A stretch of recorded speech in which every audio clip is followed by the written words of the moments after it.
How to move and feel like you're 20 years younger. Did you know that there are 5 simple exercises that can help you feel and move like you're 20 years younger? The thing is, many of us accept growing weaker and more frail as we age, but here is the exciting news: there's a special exercise approach that can physically reverse aging in just weeks. In this video, I'll show you that approach as well as the top 5 science-backed exercises you need to do to stay strong and healthy, especially if you're over 50. The key factor that impacts aging and longevity. Now before we dive into the exercises, let's talk about a key factor that impacts our longevity and mobility.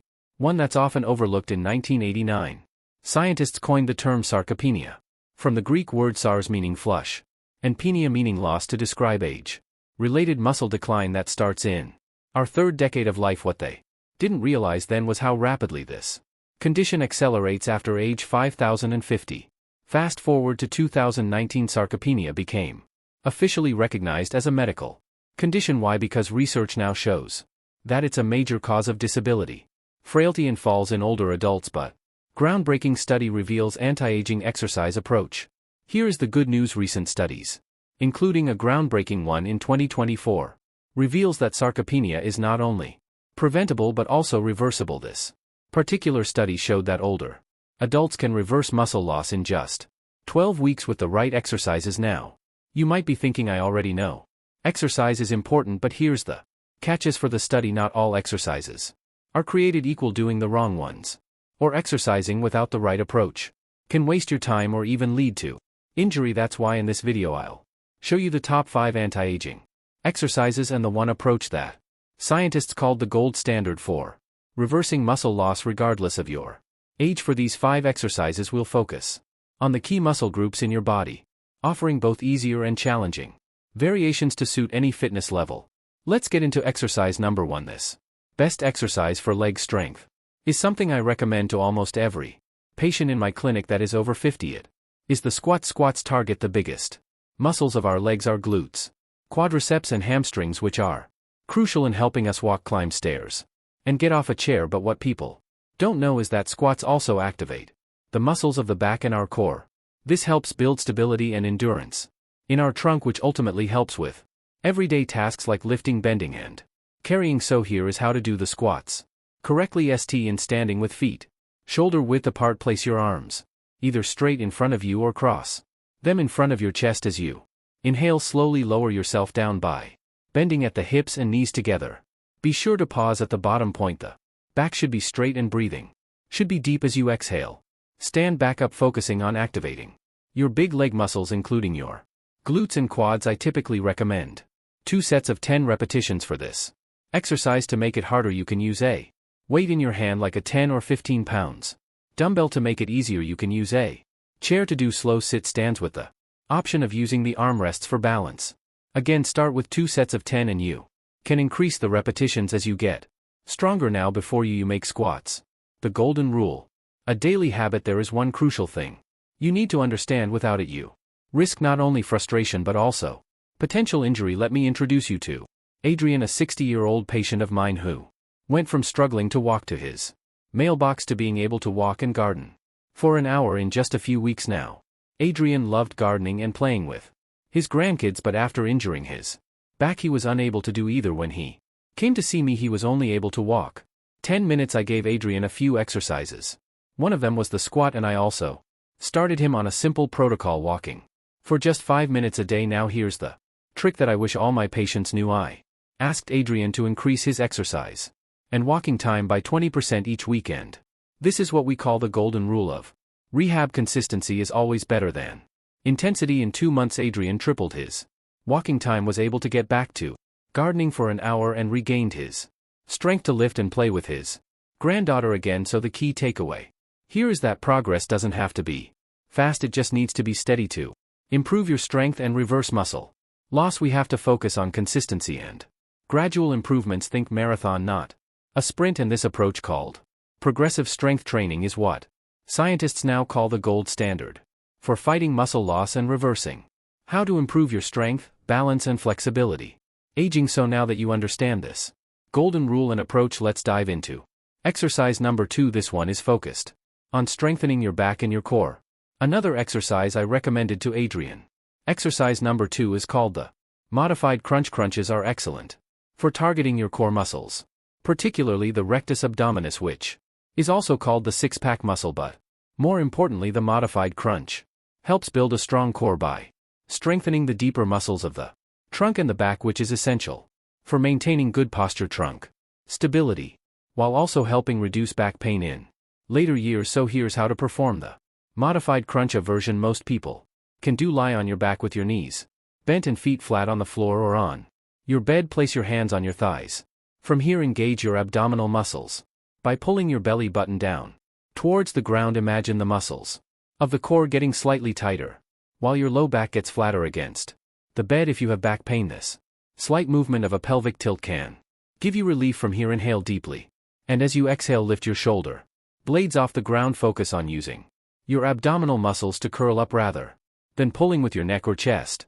Only go as high as you can, holding for a moment at the top, then slowly lowering back down as you inhale, repeating for 2 sets of 15 repetitions. If you have neck pain, you can place your hands lightly behind your head for slight supply, but again, do not pull with your neck. Ensure the movement is mostly coming from your core, remembering that quality is more important than quantity. Concentrate on engaging your core throughout the movement while also maintaining your breath. Now, to make this more challenging, you can either lift up higher, use a weight on your chest, or you can simply do more repetitions. But for an easier version, you can perform a partial crunch, lifting just your head and shoulders slightly off the ground, maybe an inch or two, but you should still be able to feel this in your core. Now, as with any exercise, listen to your body and progress gradually, starting slowly and increasing as you build strength and endurance. Now that we worked on strengthening your core, let's move on to an exercise that will challenge your lower body strength, balance, and flexibility all at once.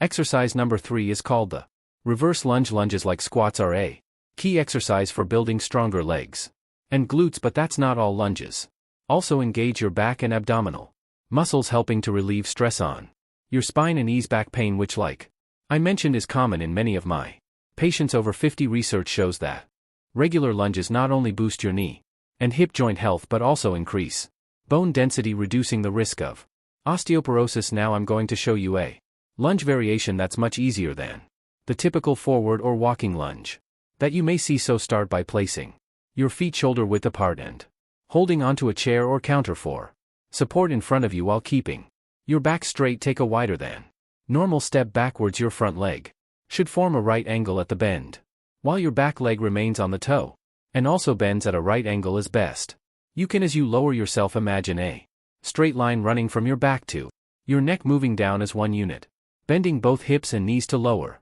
yourself smoothly. You don't need to touch the floor with your knee, just aim for a distance of about 3 to 5 centimeters off the floor. Once you reach the bottom, rise slowly in one smooth motion, keeping your abdominal muscles engaged and remembering to breathe throughout the movement. Return to the starting position and repeat on the other side, aiming for 1 set of 10 repetitions on each side.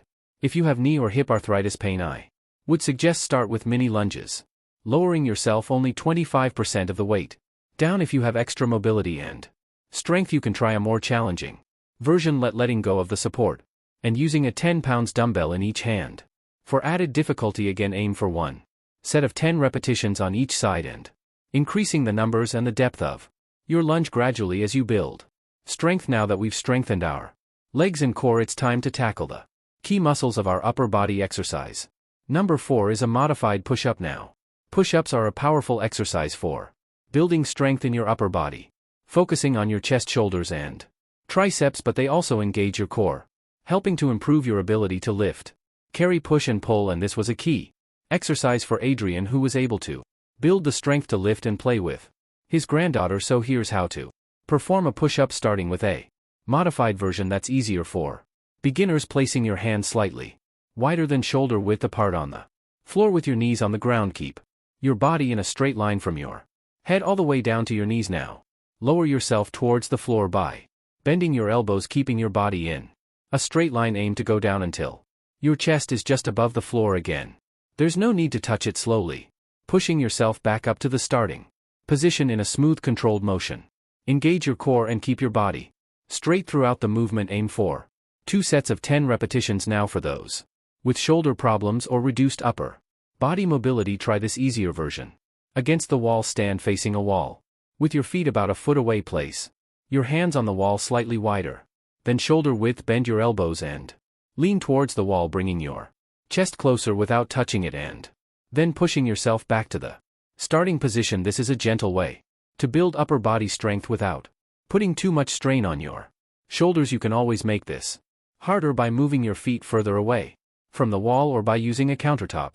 Now, if you have extra strength and mobility, you can always challenge yourself with the full push-up only. Difference is you have your feet on the ground rather than your knees, but keep your body in a straight line from your head to heels, keeping your core tight. Now, regardless of which version you choose, aim for 2 sets of 10 repetitions to start, gradually increasing as you build strength in your upper body. Now, there's still one more exercise that is crucial for maintaining your mobility and independence as you age. Time for the final exercise. The final exercise, number 5, is the glute bridge, and in my experience, it's the most powerful indicator of overall mobility and strength well into your 70s, 80s and beyond. If you're able to perform 10 to 20 repetitions of this exercise, it means that you have the strength needed for essential daily activities like getting off the bed, chair, walking and climbing stairs. And because of its functional importance, I suggest most of my patients to incorporate it into the regular routine. So here's how to perform the glute bridge. Lie on your back with your knees bent and feet flat on the floor or bed, knees hip width apart. Place your arms at your sides, palms facing down for stability. From here, engage and tighten your core by bringing your belly button down as you inhale. Press through your heels and lift your hips off the floor, squeezing your glutes at the top. Your body doesn't have to form a straight line, just go as far as you can. Hold this position for a brief moment, ensuring your glutes and core are engaged. Exhale as you slowly lower your hips back to the floor, maintaining control throughout the descent. Performing 2 sets of 10 repetitions to make the glute bridge more challenging. Try incorporating a single leg variation. Lifting one leg while performing the bridge adds way more intensity and engages your stabilizer muscles of your side glutes even more. For a more easier version, start by focusing on squeezing and holding your glute muscles while keeping your hips close to the ground. You can gradually lift your hips just 1 to 2 and off the floor as you build strength. Over time, you'll find you can lift higher and perform the exercises with greater ease. Now, 2 key tips for those over 50. Ensure that your core muscles are engaged throughout the movement and try not to extend too much through your lower back or arching backwards. Just make sure you're doing this in a smooth and controlled fashion. Simple trick to improve walking. So now that you know how to boost your muscle mass and get stronger, here's something even more exciting. Did you know that there's a simple trick that can help you walk like you're 20 years younger? Click on this video and I'll show you that one exercise that can instantly improve your walking. It's perfect for anyone over 50. I'll see you there.